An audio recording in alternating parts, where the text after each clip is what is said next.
meillä olisi moottorisaha vuodelta Tapiolla Tarrasta päätellen vuodelta 1985 ja Steel 012 AV.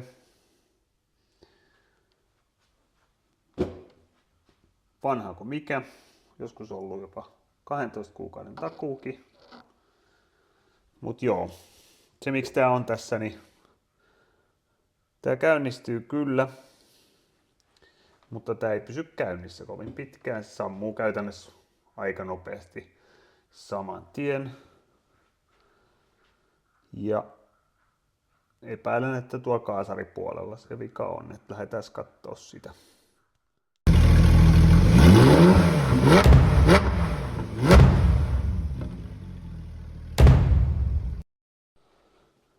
Nyt me ollaan tätä siivottu.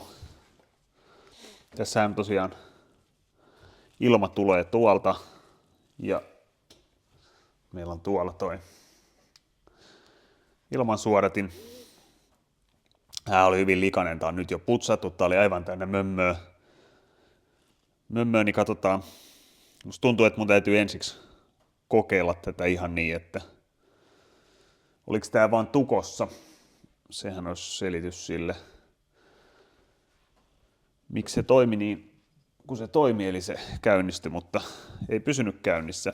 Toinen vaihtoehto on, että tässä kaasarissahan voi hyvin olla vikaa. Mä avaan tän sen jälkeen, jos tää ei nyt lähde tuolla toimimaan. Ei mitään havaintoa, saaks me tähän jostain tiivisteitä. Tässä lukee Steel ja sama Japan. Lukee tässä. Niin. Mä oon tätä putsannut tän kaasarin jo tälleen niinku, täällä oli neulasia aika hemmetisti. Säätöruuvithan tässä on tyhjäkäyntiruuvi, eli ns. Pääsäätö, koska vaijeri tulee tohon. Ja tässä on high ja low, pitäisi olla tuolla lukee high ja tuolla lukee low. Ja suuttimet on tuolla on high suutin. Nyt se näkyy tuolla. Ja low suuti on jossain sitten. Taitaa olla tuolla takana. Mut näin, mä en avaa tätä vielä. No, sitten tässä oli, täällä oli letku, joka on niinku tätä luokkaa. Tää murenee käytännössä ihan käsiin. Tää on bensatankin huohotusletku, eli se lähti tosta noin. Se menee tonne noin, se huohottaa tonne kopan sisälle. Sitä ei varmasti haluta huohottaa tuohon sisäpuolelle. Tankkihan on tossa takana. Sitten tässä on tää normaali bensaletku. Tää oli ihan ehjä, joka on sitten tossa kaasarissa kiinni. Tohon noin. Tässä ei itse asiassa ole. Näissähän monesti se paine tuotetaan kampikammion paineesta, mutta tässä on tosiaan vain yksi letku. Tässä on sinänsä poikkeus, tämä moottori on niin kuin näin päin. Sylinterin pää on täällä, eli tämä itse asiassa todennäköisesti saa imun täältä kampikammiosta, sen takia tämä on tällainen rakenne.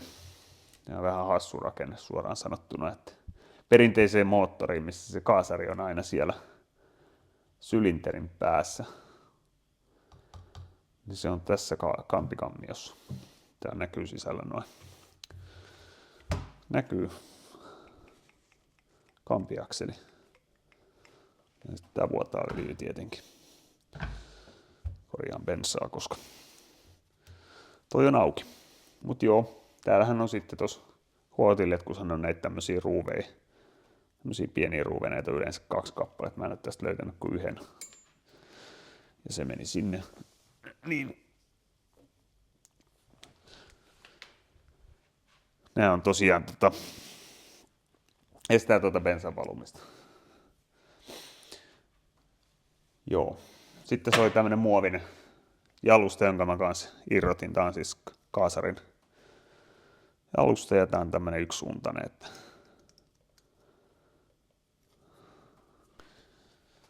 musta tuntuu, että nyt mä kokeilen ensiksi tuolla ilmansuodattimella, kun se on kuivanut tai sitten ilman ilmansuodatinta ollenkaan. Mun täytyy vaan kehittää tohon uusi letku,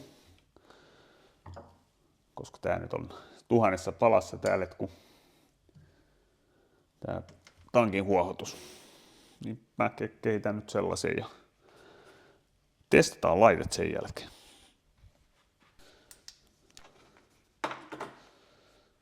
Sitten mä sain sen pois sen huohotinletkun ja multahan löytyi täältä oikeastaan aika saman paksusta huohotinletku ja täällä tosiaan nyt ei ole kuin yksi tämmönen stoppari vuodonestävä.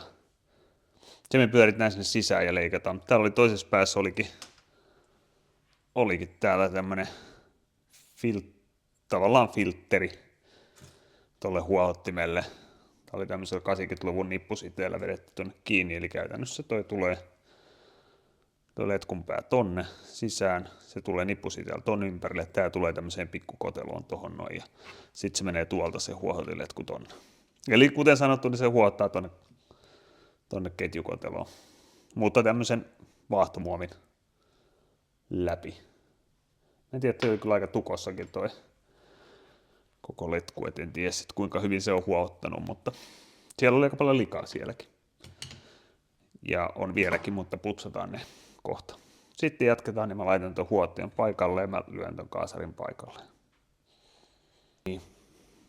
Nyt me ollaan päästy siihen vaiheeseen, että tää kaasari on nyt paikoillaan. Mä vielä kiristän sen paikoilleen. Ja me nyt ollaan siis käytännössä vaan putsattu ulkoisesti toi. Ja nyt se ainakin sit saa ilmaa. Tässä on tosiaan se, että se tulee alapuolelta se ilma. Se tulee niinku tän suodattimen alapuolelta. Se ei auta puhistaa tätä pääliosaa, vaan tännehän se kertyy se kaikki möhnä. Ja se oli tässäkin vähän nyt se juttu, että siellä oli aika paljon sillä vastapuolella möhnää. Se pitää kyllä irrottaa kokonaan. Mä laitan näihin lukitettaisiin vielä, kun nähdään, että toimiiko tää. Ja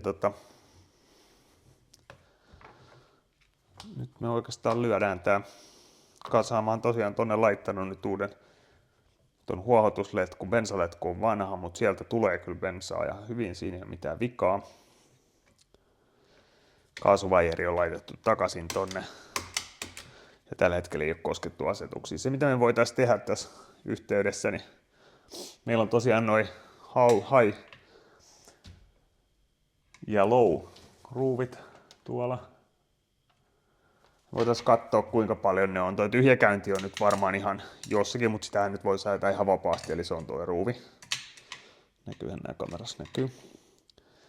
Ja high on noista se ylempi ja low on tuo alempi, niin tarkistetaan näiden, että kuinka paljon nämä on auki kautta kiinni. Nämä pitäisi olla noin kierroksen. Puoli. 1. No tää on just kierroksen. 1. Ja tämän pitäisi olla sama. Puoli. 1. 1,5. Ja vartti. Okei. Kokeillaan itse asiassa säätää toi low-ruuvi.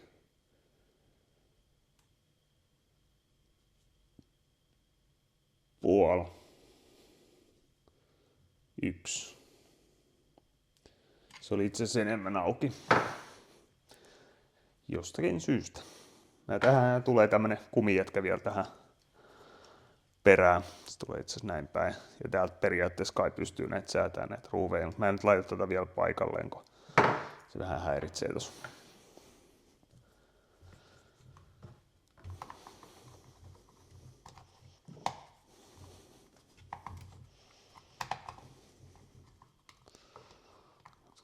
Tuo loksahtaa paikoilleen.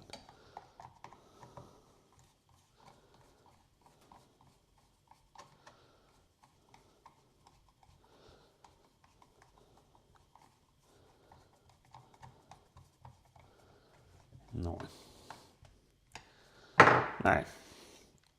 Toiselle puolelle mä laitoin jo. Putsasin tuolta sisäpuolelta. Siellä ei ollut sinänsä mitään ihmeellistä, mutta kun mun piti kuitenkin avaa se, että mä sain sen huoltusletkun irti, niin putsasin sen tuolta sisältä kanssa.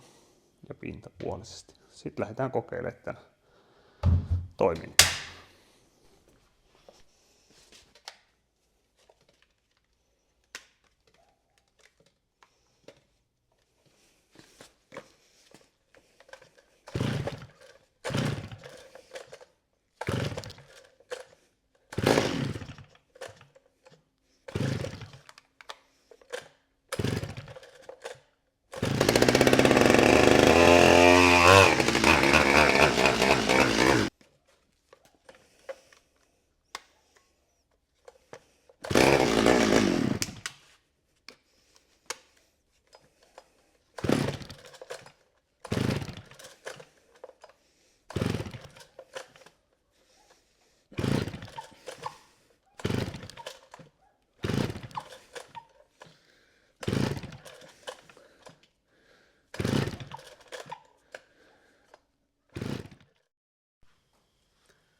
No niin, eiliset testit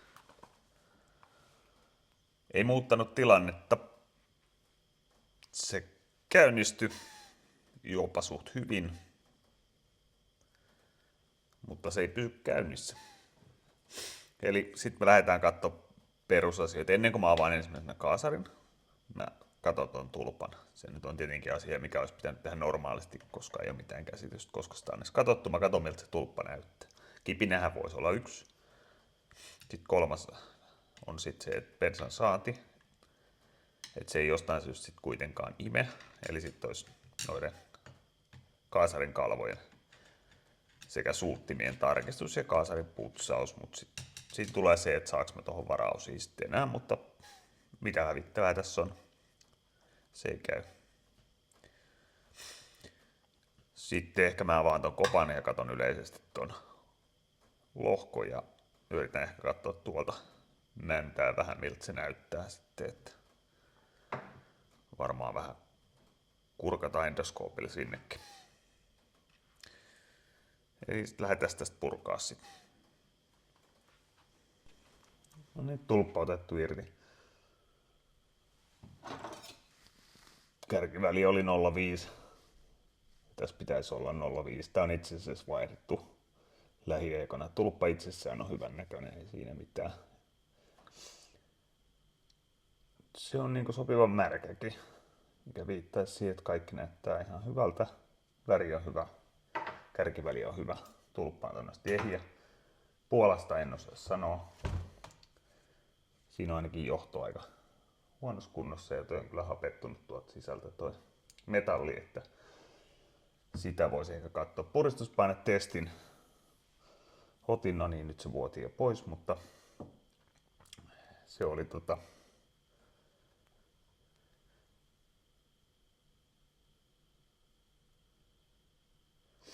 joo, mä katson tosta taas. Se oli noin 9 baaria, se oli. Tästä on vaikea sanoa, mikä on tämän normaali. 8-12 välillä nämä menee aika lailla, riippuen vähän moottorista. Että se kyllä viittaisi siihen, että kaikki on ihan hyvin siinä. Eli sitten se on oltava bensa tai sytytys. Mä teen nyt ainakin niin, että mä putsaan tuon tulpahatun ensiksi. Ja sen jälkeen, jos ei se tuo muutosta, niin sitten lähdetään purkaa kaasariin. Hetki. No niin, siinä kun mä otin ton irti tai jos putsasin tulpahattua, niin se vika taisi jo löytyykin. Eli no, tästä tuskin näkee mitään, mutta oli miten oli, niin nämä tulpan johdothan on ihan, tää lähti irti käytännössä, kun mä hipasin niin pivot katkesi. Tää tarvii uuden tulpahatun tai sitten, jos nää saa liitettyä vielä uudestaan, niin tutkin vähän sitä tilannetta, mutta todennäköisesti tarvitaan uusi tulpahattu. Tässä on sinänsä vaan, että mä en ihan varma minne toi menee mistä toi vaihdetaan missä tässä on se puola. Ja varmaan itse asiassa tuolla toisella puolella täytyy varmaan tuo kotelo poistaa. Niin tältä puolelta niin mä pääsen sinne käsiksi, eli lähdetään sinne seuraavaksi. pari huomiota tässä välissä. Mä otin tästä toisen puolen kopan irti, täytyy putsaa vielä, aivan järkyttävässä kunnossa, missä on vetonaru lähinnä. Ja sitten siinä on myös toi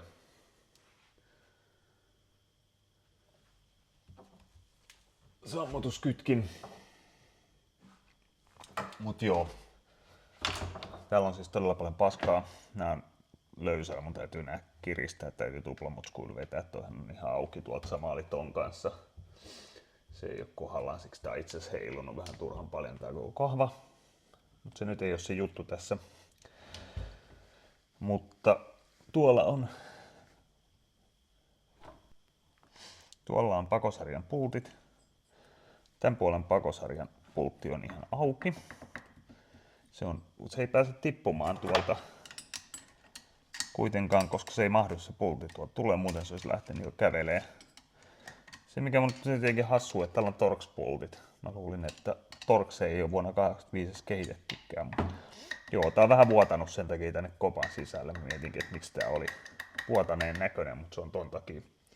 Se nyt sinänsä ei vaikuta sen toimintaan suuremmin. Ääneen ehkä ja sitten tuohon pieneen vuotoon. Pakosarja on irti. Tuosta näkee, että se on tosiaan vuotanut tuolta, koska tämän puolen kiinnike tai pultti ei ollut ollenkaan kiinni. Ja nämä on tosiaan Torxeja, sinänsä mielenkiintoinen juttu.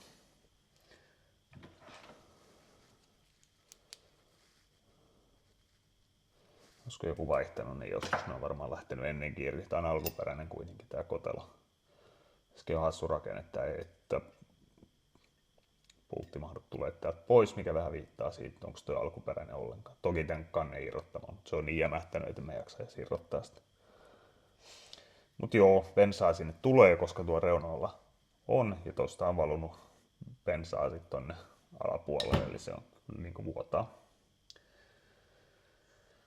Mutta ei vuoda kohti enää, mä laitan siihen lukitetta ja näin. Nyt tää on tässä purettu aika tai sanotaan niin paljon kuin mä tässä puran. Mä en ota kantta irti. Mä katsoin sylinterin, niin se oli erittäin hyvän näköinen. Ollakseen 40 vuotta vanha kone. Tuossa on vapaa kytkin. Tämähän on samanlainen kuin karting-autoissa, että kun siihen tulee riittävästi kierroksia, niin sitten se rupeaa painautumaan tuosta tonne reunoja kohti ja sitten se kytkeytyy tähän pyörivään runkoon, jossa on sitten ketjulle rattaat. Eli tavallaan kun se saa riittävän pyörintänopeuden, niin ketju lähtee pyöriin, silloinhan näin toimii. Tulpahattu on korjattu. Tulppa itsessään oli ok. Kaasari, sen bensansyöttö katsotaan vielä ja voi olla, että joudutaan mittaamaan vielä, että kuinka vahva kipinä tulee. Toisella puolella sytkäyksikkö, pakosarja ja sitten mistä toi sytkä ottaa ja toimii samalla tuulettimena näissä. Öljyhän tulee tonne, bensa tulee tonne. Bensa kertaa tosta tonne, öljy kertaa tästä toiselle puolelle ja voitelee ketju. Kaasuvajeri on tossa, se on kiinni tuossa kahvassa. Se on niinku ihan fine. Ja nyt tää on tosiaan putsattu jo. Nyt mä kasaan tän. Mutta jotta me todetaan, että oliko toi tulpahattu itse asiassa syyllinen niinkin yksinkertainen, niin lyödään se nippuun. Sinänsä mä voisin käyttää sitä kyllä ihan näinkin ja mietinkin, että pyöräyttäisikö ihan avonaisena tän. Koska ei täältä tosiaan mitään tapahdu nyt, että sama juttu kun se saa kierroksiin, niin toi rupeaa pyöriin, mitä sitten. Nyt taas minimisetupissa kasassa, millä tätä pystyy pyörittämään. Eli meillä on kahvat, meillä on käynnistimet, tarvittavat kytkimet ja toisella puolella niin ei ole ketjua, ei ole tätä ketjulukkoa. Sitä ei tarvitse, toi saa pyöriä vapaasti. Ja sytytykseen tarvittavat osat. Sitten lähdetään käynnistämään tätä seuraavaksi. Toi vähän näyttää siltä, että tulpahattu on tässä nyt kyllä se ongelma. Ja nyt tää todennäköisesti lähtee ihan nätisti käyntiin, on painoin se uudestaan kiinni.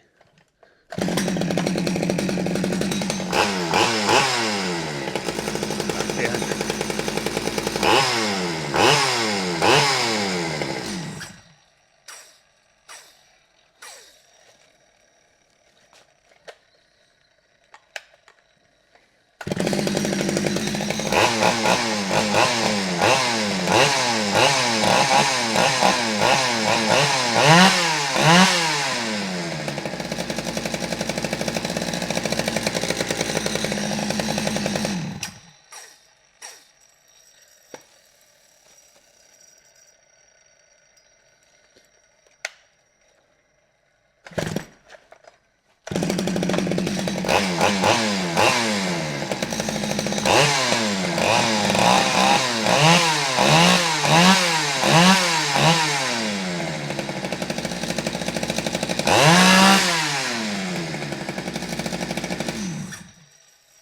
Sehän toimii.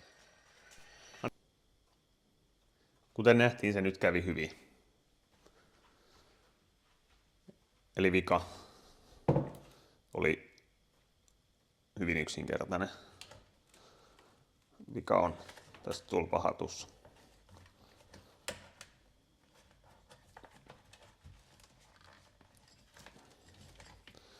Eli mä vedän ton jousen pihalle tuolta tulpahatusta ja kiinnitän se uudestaan. Niin katsotaan, voi olla, että täytyy vaihtaa tulpahattu. Tuossa on pieni halkea, mutta mä vedän sen ton jousen ekaksi ja katon, saako tän vielä toimimaan. Tai sit tosta hommataan uusi tulpahattu.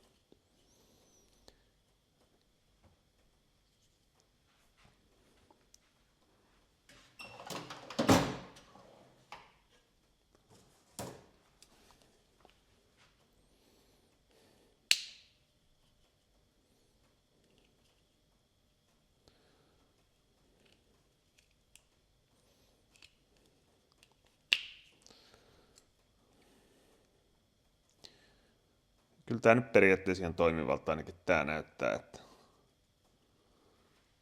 taidetaan vielä kyllä kokeilla tällä. Puhdistetaan tää ja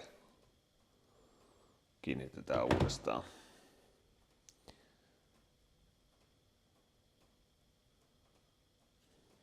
Joo. Eli tossa meillä on nyt toi sytytysjohto ja sitten me laitetaan, mä oon ottanut tän valmiiksi tän kiinnityssangan. Tossa menee se itse kela. Niin mä laitan sen tosta vaan. Tässä on tyylejä monia, miten tää voi tehdä, mutta mä laitan sen näin, että se on niinku puoliksi valmiiksi tuolla. Sitten mä laitan ton piikin tuohon johdosta läpi. Se on nyt vaan menee tonne. Se menee sitten. Tehdään niin.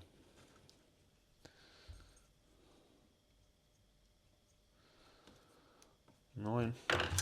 Sitten puristetaan toi paikalle ja sitten aletaan työntää tonne sisään.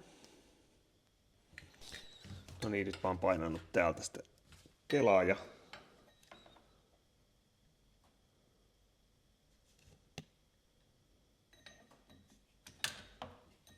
tuolla alkaa näkyy. Sinne tulee se metalli. Siellä se alkaa näkyä. Eli se kela, joka tulee tulpan ympäri. Ja nyt se johto on edelleen läpi siitä sytytysjohdosta. Tää on sinänsä ihan fine. Laitetaan tää kasaan. No niin, ketju on paikallaan ja kireys täytyy katsoa vielä, se voi olla pikkasen löysä, mutta katsotaan kohta kun pyöräytetään ja ketjujarru toimii, pyörii ketjujarrun kanssa, ei pyörä. Niin. Joo, aina mitä mä en ole laittanut on tää säätöruuvien suoja. Se on helpompi säätää ilman tätä, niin mä nappasin tämän vikana paikalleen sitten. Mennään kokeilemaan. Nyt vielä viimeinen testaus. Nyt on kaikki paketissa ja jos se nyt toimii, niin sitten tää on valmis.